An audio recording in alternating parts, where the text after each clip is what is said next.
Es sadzirdēju teoriju par 13. mēnesi. Ja mums būtu 13. mēnesis, jā, tad mums katrs pirmais datums sāktos ar pirmdienu.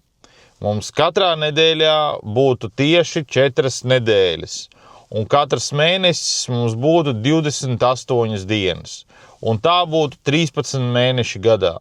Paliktu pāri viena diena, ko varētu uztaisīt kā jaunā gada dienu. Pirmā diena, jā, kur ir ārpus kalendāra, un pēc tam viss sākās ar pirmdienu. Un viss būtu kolosāli sakārtot un viss, bet kāds ir taču mums galvā ielicis, ka 13 tas ir slikti, ja? Un sataisīs mūsu dzīvē šito haosu ar 30, 31, 28, 29 datumu, haotiskām dienām, visu to pārējo. Mēģināšu tālāk izburties, kurš to ir izdomājis un kāpēc tā tas viss ir.